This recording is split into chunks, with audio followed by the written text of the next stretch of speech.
Everyone, welcome back to Signal or Noise, episode 16, last episode of the year. Charlie Bilello here, and joining me as always, Peter Mallouk. Peter, we put together a special one today for everyone, and it's going to be, to start out, all about Charlie Munger and key lessons that I've learned from him over the years. It was really hard to narrow this down to just 10, but that's what I did, and we're going to go through 10 key lessons from Charlie Munger.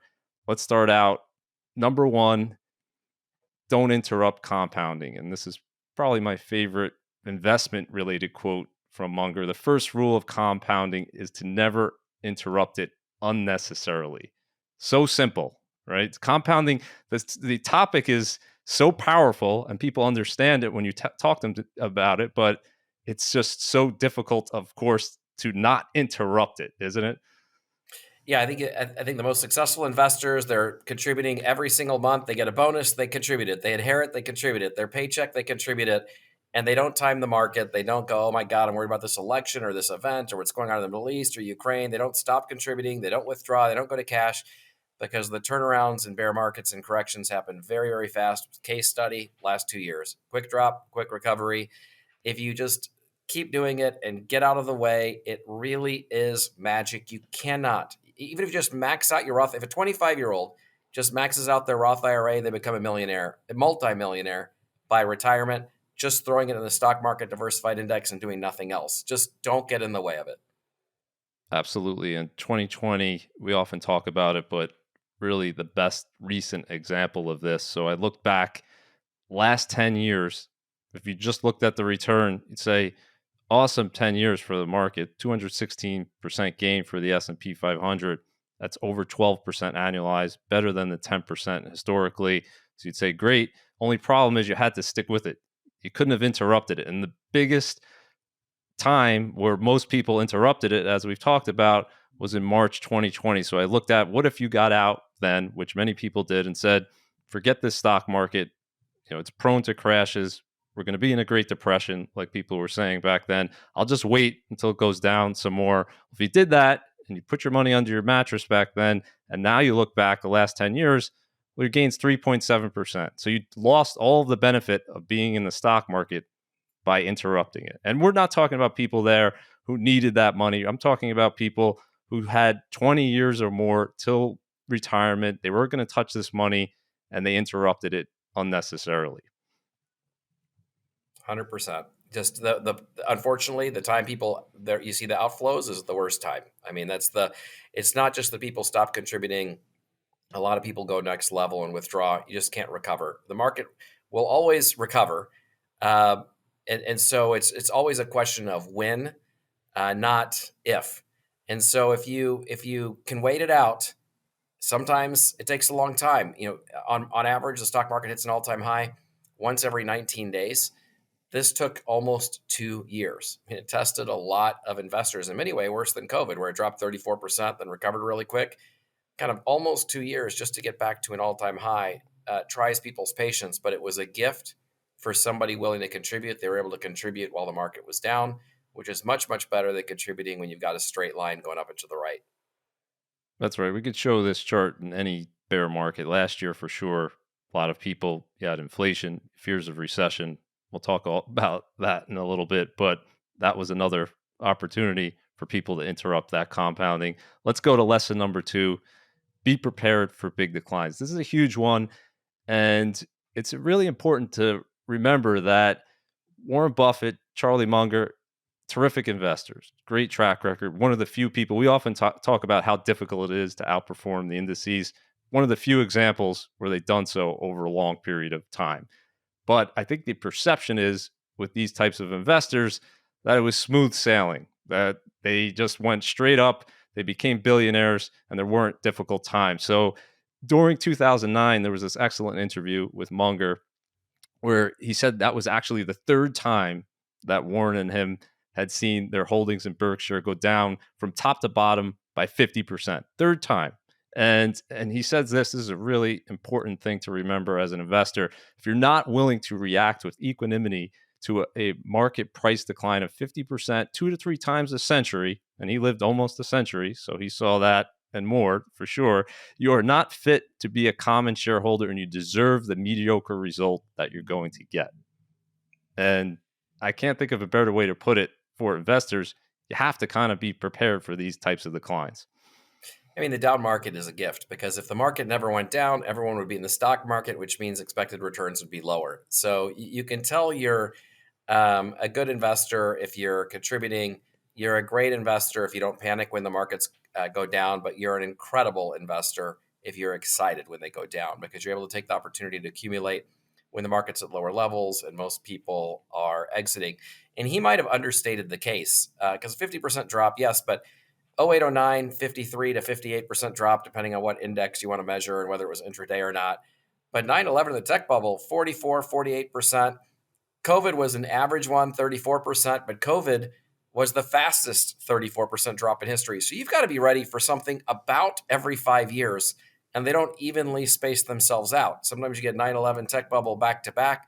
Sometimes you get 08, 09, and you wait all the way till COVID for something. So you have to be expect a big, big hit from something completely unexpected that's unpredictable, like a terrorist event or COVID, that no one, literally no one, was talking about a few months before it happened and taking action on it in the markets. And so being prepared for it is one thing, embracing it is kind of the sign of greatness when it comes to being a good investor. Absolutely. And the amazing thing is if you look back from the past 40 years, usually any period of time, look back you see up and to the right in terms of the chart. And that's the case for Berkshire since 1980, looking at 190,000% return, kind of ridiculous, almost 19% per year versus about 12% for the Russell 1000. And you look at that and you say, that looks pretty easy. That looks pretty smooth. But these little wiggles here, right? These little downturns, they weren't so little at the time. And you didn't know for sure when it was going to be over, how deep it was going to be. And if we look at that Berkshire drawdown chart, this is the story that really tells that. That, like you said, you don't know when they're going to come. You should expect it every few years, a big one, but it can happen more frequently. Over the past few years, we've seen a number of 20+% decline. So the bear markets aren't evenly spaced. But ultimately, the way you have to view it if you're a long term investor is this is the primary reason why you're getting that higher return. Right. And that's why he says if you can't handle it, then you don't deserve that higher return. That if you all you can handle is seeing your money go up and to the right, then you can only be invested in treasury bills, but just understand that your wealth is going to be much lower after a period of 10, 20, 30 years. All right. So, lesson number 3, always be saving something. This is a point that you're always making. Sounds very simple, but I think it's important, regardless of income, as we talked about on the last episode. Even people who are making 200,000, 300,000, 400,000, oftentimes they're still not saving very much. And that's putting stress on them, putting pressure on them. So it's true in any income. You have to save if you're going to invest. And so he says, spend less than you make, always be saving something, put it into a tax deferred account. Over time, it will begin to amount to something. Very simple. And you talked about that example there of the Roth IRA, putting money in, you're 25, you put it in for 40 years, you're 65. And in the beginning, it seems like nothing, right? It seems like, oh, where's this going? Right. And now, good news, Peter, for next year, they increased the limit, 7,000 for 2024. So if you max that out, I reran the numbers here, you have 1.8 million after 40 years. If you just do that 7,000 per year, obviously the 7,000 is going to go up. Now that's $730,000 higher than if you did it in a taxable account. So for sure, put that money in. The extra benefit of you're less likely to touch it. Also, I would say if it's in an IRA account versus a regular account, so you're more likely to not interrupt that compounding. But I think this is the first lesson, right? You tell people. I think you said with your own son, he started working. First thing you told him to do, start a Roth IRA, right? That's right. Get in the habit of saving, no matter how small it is. If you're younger, you've got the biggest advantage on your side, which turned out Buffett and Munger had. They didn't know it, but it's time, right? The Yeah, earlier you start, the longer you live, the more wealth you're going to accumulate. absolutely. So lesson number 4: don't extrapolate the past. And Munger says here, it's stupid the way people extrapolate the past.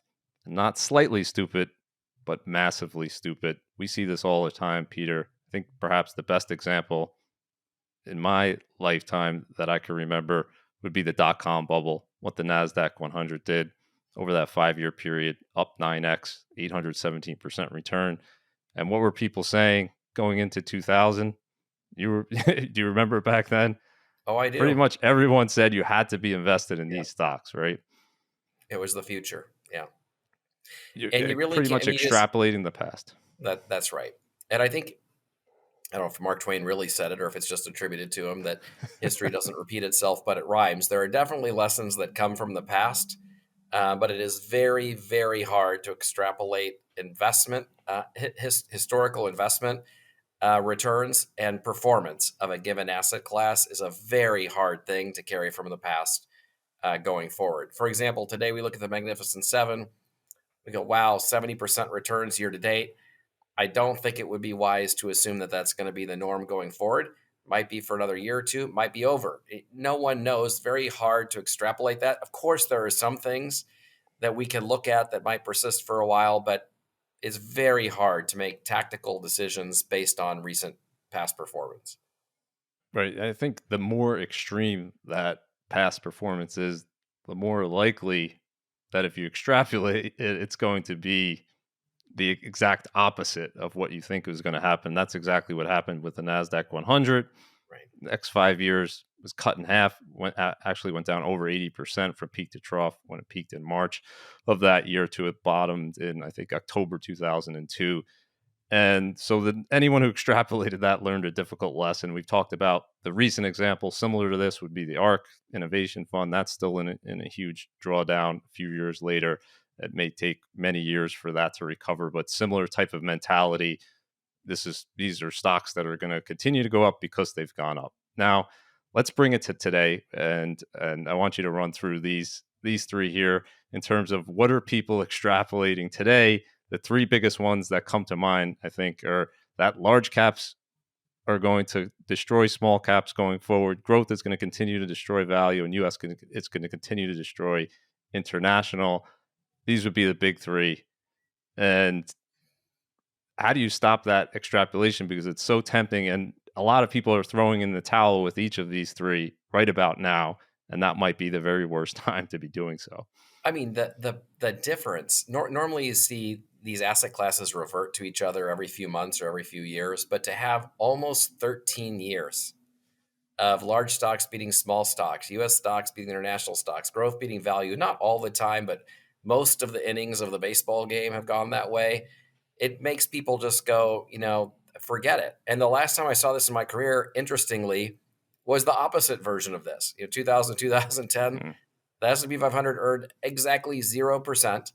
Every other asset class, small cap, emerging markets, international, real estate, bonds, all overwhelmingly positive. And people were like, hey, all the growth is overseas. All the growth is with the small companies. Big companies can't, it's harder for them to double. It's harder for them to grow. This is the new economy. Well, precisely wrong after a decade, though. And then you saw this massive reversion. We are going to get the reversion again. The problem that's frustrating to every investor, and believe me, I get as a firm that's managing hundreds of billions of dollars, that's allocated across all asset classes. No one wants to see the regression to the mean more than me. We know small caps will have their day, international will have their day, emerging markets will have their day again. No one has the crystal ball to know when it is, but we know when it happens, it tends to be exceptionally fast. The gap doesn't take 10 years to close, tends to close very quickly. Just like when you see a pullback in the market that's significant, it can stay down for a long time, but when the cloud that was over the market is lifted, you see a quick recovery, like we just saw. Market down 20%. Fed seems to have engineered some sort of semi-soft landing. Market's up 20%. We see the recovery quickly. It doesn't come back at 6% a year. The regression, it's going to eventually happen. But again, no one's got the crystal ball. right. So the important point there, I think that you're making is you have to be there in advance because we don't know. Because a lot of people will say, let's just wait until Right. these things turn around and it starts to look like they're going in the opposite direction. And as we'll show a little bit later in terms of the bond market, things can change very, very quickly in markets and returns aren't linear. And that's an important point, but we'll save that for then. Munger lesson number 5, good things come to those who wait. And we talk about patience and how important it is as an investor. The big money is not in the buying and selling, but in the waiting. And I don't know how to illustrate this any more clearly than just taking a sum of money and looking at a 1 year, what it's going to be in 1 year on average, 3 years, 5 years, 10 years. And you don't really see the huge growth of that portfolio until you look out 20 years, 30 years from now. That $100,000 portfolio on average is growing to 2.5 million. Yeah, And yeah. Einstein said the th- eighth wonder of the world is compounding, and this is exactly what he's talking about. Put it in, leave it alone, and let compounding do the hard work for you. But the compounding comes with waiting. the temptation, though, right, Peter, is to say, well, I can, yeah, that 100,000 will be 110,000 a year from now. Well, if only I jump in and out, or if only I take this concentrated bet, I can accelerate that growth. I can get there faster, right? And how often does that lead to problems for investors? A lot. Yeah. All right. So number six, invert over, always invert. This is one of my favorites here, where you kind of flip things on their head. And part of the quote here: instead of looking for success, make a list of how to fail through sloth, envy, resentment, self pity, entitlement, all the mental habits of self defeat. Avoid these qualities, and you will succeed. Tell me where I'm going to die. This is a funny one that he's always had, so I don't go there, right, essentially. And as an investor, this is applicable. Like, flip it on its head. If what should you do, instead of starting with what you should you do as an investor, think about ways that investors can fail. And these are, I put together a list here. Tell me what you think. Are these the most common things that you see in terms of investors failing? Concentration, leverage, complexity. Yes, and I love this list because when I'm building a plan with a client, you always start with, well, how do we get from here to there? What's the path to success? Or you're already successful. What else are we trying to accomplish? But then the next test that we look at is, how can things go wrong? If we're here 10 years from now and somehow you're broke or you didn't accomplish your goals, what happened to make that happen? And it causes you to look at things very differently. Oh, like number one on your list, there's a lot of concentration in this one stock or one piece of real estate and things went sideways. Or, oh, the insurance coverage wasn't here to go outside of investing and over to planning for a moment. Or this didn't have a limited liability company around it. Or I was using a manager that performed really well, and it turned out that that hot streak was over when I was in the fund. It starts to let you look at your investments through a different lens. A lot of people, when they're talking about one of their favorite stocks, they will tell you all the wonderful reasons that it's a great stock. But the different way to look at it is to go, if things go wrong with this company, what happened? What was the series of events that happened that made this go wrong? And it causes you to look at things in a way that might result in different decisions. Yeah, and looking at Buffett and Munger, it's tempting, right? A lot of people say, well, they made their wealth by concentration and not by not diversify. But if you ask them, and they have been asked, Buffett and Munger, many times, they would tell you, if they had to start over today and do it today, they could not have repeated that performance. And if you look at Berkshire stock, we showed it going back to 1980 versus today, and yeah, it's outperformed by a ton. But if we look at the last 20 years, it's roughly in line with the market. So the opportunities that existed for them many times with smaller companies or these value plays that were unique situations back then, if they had to do it over today using the same strategy, even they would have admitted they wouldn't be able to do it. And when Buffett is asked what to do, he says, put it in the index, right? And Mhm. he's made that famous bet in terms of S&P versus the hedge funds, right? Winning that bet, putting the odds in your favor. So I know it's tempting,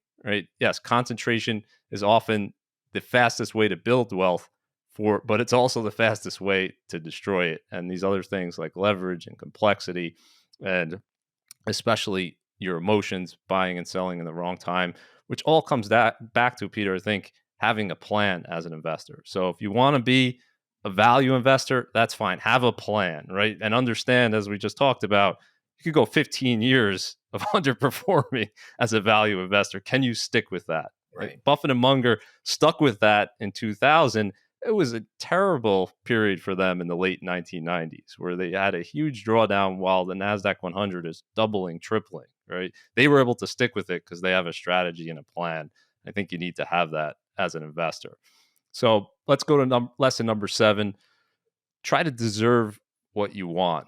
And I love this quote here: the safest way to try to get what you want is to try to deserve what you want. It's such a simple idea. It's the golden rule. You want it to deliver to the world what you would buy if you were on the other end of it. And I think it's really instructive because a lot of people want things, and it's okay to want things, but they don't necessarily want to put in the work to kind of deserve those things. And it's a much better mentality to try to work to have the skills, whether it's a job that you want or a relationship that you want, to better yourself and deserve what you want than to just want that and hope that you're going to get lucky and get it. And you have this quote here about consistent work. So walk me through how you think about this concept. You know, you read a lot online about kind of all the hacks on how to get better and the motivation and momentum and all of the things that people can do to just suddenly magically achieve things. But when I look for my clients, the most successful people, and I think you can carry this over to sports. If you look at Michael Jordan, LeBron James, Kobe Bryant, just to use basketball as an example, what really set them apart wasn't this motivation. Motivation is what gets you going. It was the consistency every day, repeating the behaviors and the habits that create good outcomes. And this carries over to the investing world. You can't do the right thing 90% of the time because if you do the wrong thing just 1 to 10% of the time, you can really get wiped out. And it's the same thing with becoming successful. The most successful people, they have habits that they repeat over and over and over and over that dramatically increase the probability they're going to accomplish great things, or with a portfolio dramatically increase the probability they're going to have a good outcome. Yep, absolutely. So, lesson number 8: fish where the fish are. I don't know if you're a fisherman, Peter, but every time I've been fishing, at least the past few years, we don't catch anything. That's because there's no fish there. And Munger, what he's talking about here, he applies it to investing. Some places he say have a lot of fish, and you don't have to be that good of a fisherman to do pretty well. Other places are so heavily fished that no matter how good of a fisherman you aren't going to do very well. And there's a million ways we can apply this to investing. A few that come to mind is obviously these crowded trades, right? Everybody jumping in to something. At that point, there's no edge. Everybody's buying the same thing. It's probably run its course and it's overvalued. And the other is something that you always talk about, which is trying to find that needle in the haystack in terms of picking that manager that's going to be picking stocks and is going to outperform, right? Yeah, I mean, this chart is incredible. I mean, the longer you're with an active manager, the dramatically higher your probability of underperforming is, especially on a risk adjusted basis, almost to certainty, almost to the brink of certainty of underperforming. Why people place this bet still today is beyond me. Yeah, and as we said, even the great Munger and Buffett last 20 years would be in this category, right? So it's very few that can do it consistently, and do it repeatedly. So don't play that game. You don't have to play that game as an investor if the odds are stacked against you. Lesson number 9, this is probably the most important one on the list: find good people. There'll never be any shortage of good people in the world. All you got to do is seek them out and get as many of them as possible into your life. Keep the rest the hell out. Munger's not pulling any punches there. And I pulled a few of your tweets, Peter. I know you talk about this all the time about building a team or a world class organization. Who you keep out just as important as who you let in. Expand on that for me a bit here. Well, I would just say, I mean, I'm definitely a believer, and I tell my kids all the time, the 5 people who you hang out with the most is probably who you're going to become. If you're hanging around 5 fitness buffs, I'm not going to be surprised if you're super fit. And if you're hanging around 5 people that, do drugs all the time, guess what? You're probably going to eventually do drugs. This is just one of those things. You really gravitate towards the people that you're around. This isn't theory. This is actually behavioral science. I mean, we know this to be a fact. And so, I can tell you when I'm looking at who's going to work at creative planning, I am very focused on that talent level because I feel like people rise or drop to the level of talent that's around them. And you really want to be in a place where you're walking around going, hey, these people are better than me. I know I'm surrounded by people that are better than me at nearly everything. that I do, and it makes me want to be better. And you learn a little bit by osmosis, and I think it applies to investing. It applies to life. Really paying attention to who you're spending your time with, because that's eventually the traits that you're going to wind up carrying forward, and it can really impact. If you're sitting in the investment world, it can really impact your results. If you're sitting in, in the real world, it really impacts your quality of life and who you become. Yeah, and it's hard to do. Like it applies that saying. It applies to the trading. Like you have to cut your losses early. Oh yeah. And if you listen to all of the great business leaders who have built big companies, they all say one thing in common: they're removing those toxic people almost immediately because a small percentage of them, like a weed, it can very quickly change the culture of the firm, and you can't have that, right? So identifying that, I think, right, and I'm sure you'll say the same, right, with creative planning. You don't want to have any of those people bringing everyone else down. Yeah, it took me a while to learn that lesson. I mean, 100% of my negative experiences in my career have been having the wrong people come into creative planning and not getting rid of them sooner. And it's a problem that of trying to turn something around that's not going to turn around. The sooner, the better. Whether it's a toxic person in your life or in your business, or something that's not working in your portfolio, cut your losses and move on. Yeah, and there's compounding effects both ways, right? Good people, Mhm. smart, talented people work hard. Compounding works in your favor. You don't have that, you have the opposite. You get negative compounding, which is what you don't want. All right, lesson number 10 here. This was a story that I hadn't heard before about Munger, and really the lesson is appreciating the role of luck in all of our lives, but especially if you've been fortunate. And Jason Zweig told this story in the journal, and it was pretty incredible. 1931, Munger's 7 years old. He's playing on a swing with a girl the same age in Omaha, Nebraska, where he grew up. Stray dog comes charging at them both. Children try to fight off the dog. Somehow, the boy's unscathed, but the dog bites the girl. She gets rabies. She dies. The boy lives. The boy, obviously, is Charlie Munger. And when he's asked in the interview with Zweig, what do you think of people who attribute their success solely to their own brilliance and hard work? He says it's nonsense. And all his life, he's wondered, why did that dog bite her instead of me? It was sheer luck that I lived and she died. And he says the records of people and companies that are outliers. So we think Amazon, Tesla, any number of examples here, are always a mix of a reasonable amount of intelligence, hard work, and a lot of luck.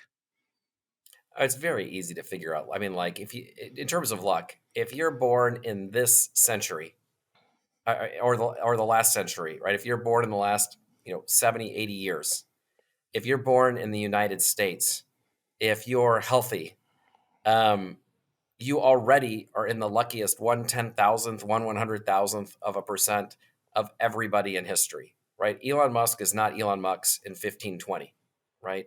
There's so much luck that has to happen just as the starting point, and then we could go 1,000 iterations from there. So the probability of that set of good fortunes by itself should make everyone feel very, very fortunate. But when you see somebody who's super successful, the luck is magnified. Now, that doesn't mean that they didn't achieve anything. But I mean, like, let's go back to the NBA. It sure helps if you're born in the United States and someone's got you playing ball when you're young. You had somebody to watch, maybe not a mentor, but somebody to at least watch.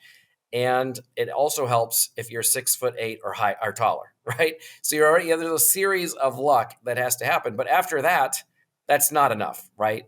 You still have to do the rest. But someone can go in and do everything that they in the world to be the best in the world. They can put in 10 times the work as anybody else. If you're 5'3", it's not happening, right? And so you've got to start with a lot of layers of luck. But then, if you're accomplishing something great like Charlie Munger, you had to do something too. But it's built on a foundation of good fortune.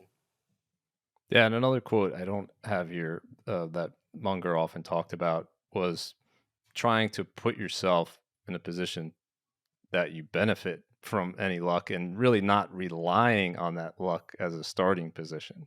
So we talked about earlier, what can you do? You can save more than you spend. You can invest early, and if you do these simple things, well, then luck is still going to impact you, but you're going to get ahead regardless of that luck. So I don't think the answer to the randomness that's in all of our lives, the answer is to say, well, then nothing. I shouldn't try. Nothing really matters. The good or bad fortune, whatever happens, will happen.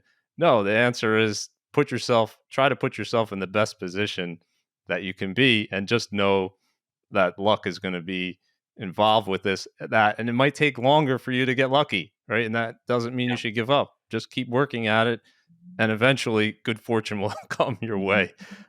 Even the most unluckiest person alive, and we talked about like the worst market time where they got in at the top of every bull market, if they just stuck with it, they would still do okay as an investor. So yeah, certainly there are people that are lucky. I believe that, and there's people that are unlucky. But the answer is to kind of put yourself in that position. And Munger talks about very simple things that you can do to put yourself in a position where you're not relying on luck to succeed. Yeah. Okay, those are the 10 rules.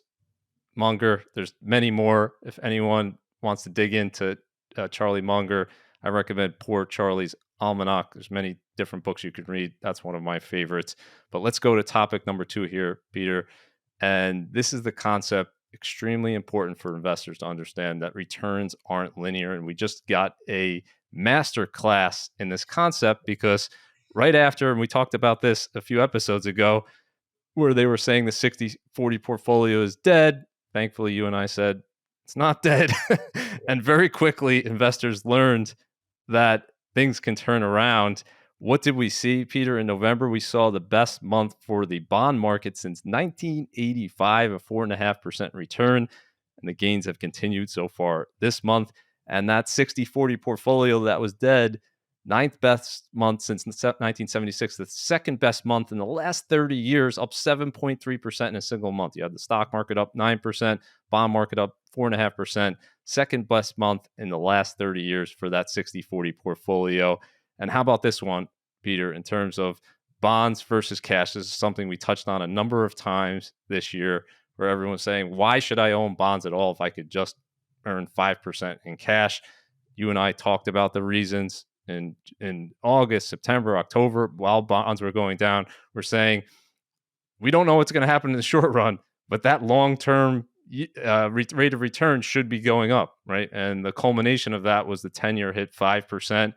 And very quickly here, over the last 2 months, we've seen one of the strongest bond market rallies in history, a 9% increase in the bond market. And now you look, and the bond market's actually ahead of, I put the 1 to 3 month treasury bill as the cash position here year to date.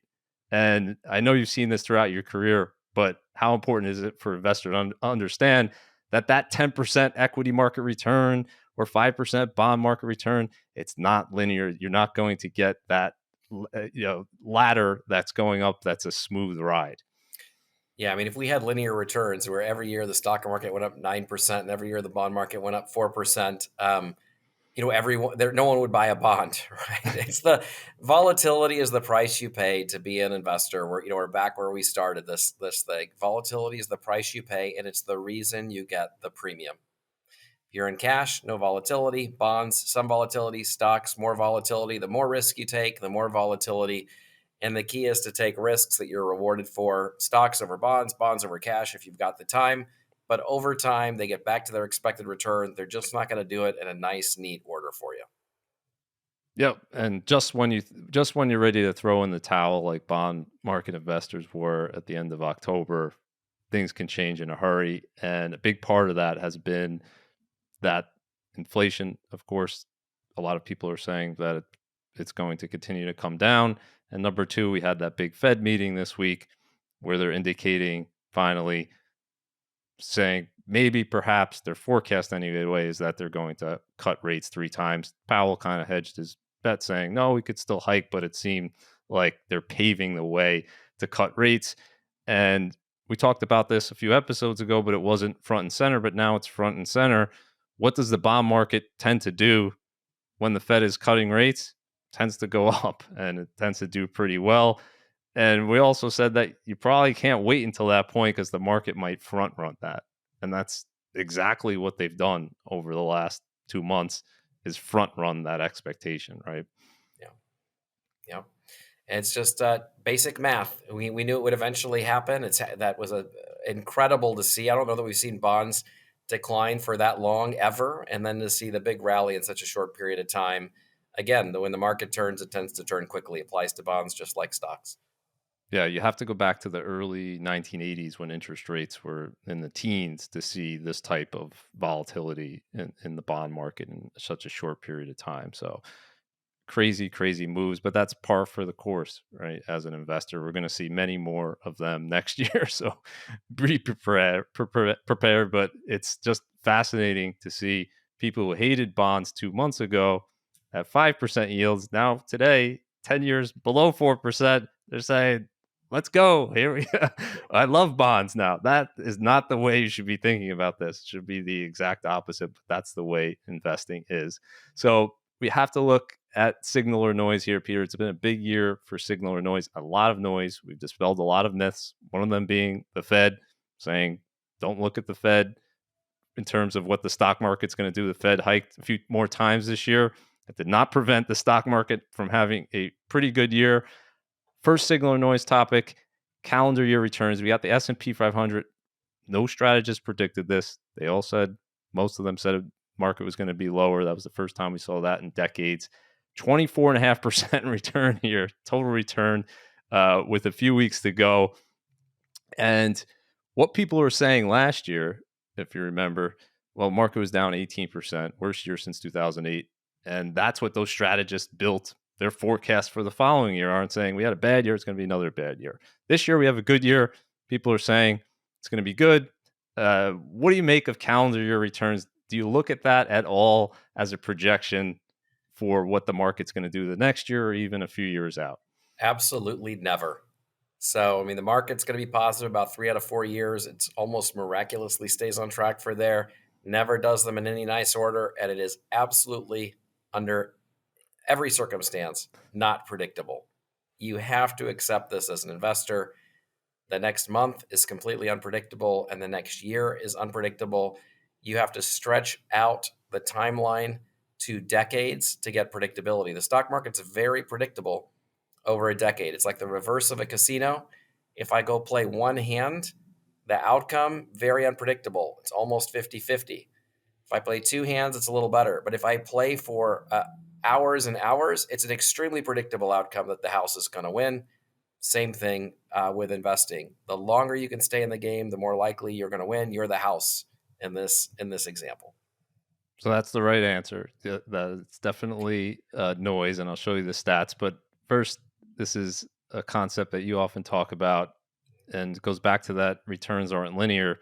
It's not that uncommon. You might think it's uncommon to have a 25% return when the average is 10%, but we've seen that a lot in terms of the equity market's history. Not uncommon to see 20, 30% returns. We see it. It's also not uncommon, you said 3 out of every 4 years, to see the market down. And what is kind of uncommon is to have that exact average return, which is not surprising. We have a distribution of returns up and down. But what does the data actually show in terms of calendar years? I put it together here. When the stock market has a down year, on average, the next year is positive, up 12.7%. When it has an up year, on average, 10.7% gain the next year. So really no different. And if we look at big down years, stock market actually does a little bit better on average. Big up years, a little bit worse, but not very much. I mean, 9% still pretty good over the next year. Big lesson, I think, as you said, throw it out. There's no, and coming back to that extrapolating the past, you really don't want to do that in the stock market. So I would not be surprised. I don't know about you, Peter, if the market's up 10% next year or down 10%, definitely wouldn't shock me. And I wouldn't use today's gains of as a indicator of what the market's going to do. Not for a second. Okay. So final signal or noise of the year. I'm glad to have this one. I was hoping to be able to use it, and we finally got there. After the Fed announcement, stocks rallied. On a total return basis, we're not quite there for the S&P. On a price basis, the Dow actually hit it, but the S&P hasn't quite hit it. Maybe it's doing it as we're talking now, but total return basis hit a new all-time high, S&P, and that was the first all-time high on a total return basis for the S&P since the first week of January in 2022. So as you said, pretty good period of time between all-time highs, but we're back there now. And what do people often say with all-time highs? Well, they think there's some type of signal there. They think that perhaps there's two ways, I guess you could view it. I think more people say it's a time probably for caution, especially if you started buying over here. You're now back to even. There's a temptation. Now let me get out, right? Prices are higher. The other side would say, I guess the bullish interpretation would say, well, you know, things are better now. The coast is clear. Let's get in. Does the fact that a market is at an all-time high mean anything? Is it a signal or is it just noise? Total noise. I hear the opposite too. Hey, the market's the all-time high. I should get out. And then then you've got all the people that Yeah. say, hey, it's an all-time high. I got to go all in. Means nothing. Positive. It hits an all-time high about 5%, 4%, 5% of trading days. Yep. Means absolutely nothing.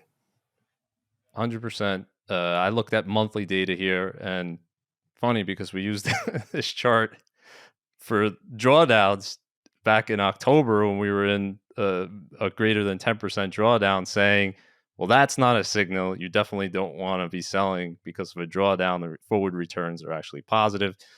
But same is true for an all-time high. I looked at the percentage of time on a monthly closing basis that the S&P closes at an all-time high. This is higher than the daily one of, as you said, around 5%, 29% of the time. And if we look at returns a year later, 3 years later, 5 years later, on average, all positive. And the big lesson here is that all-time highs tend to be followed by all-time highs.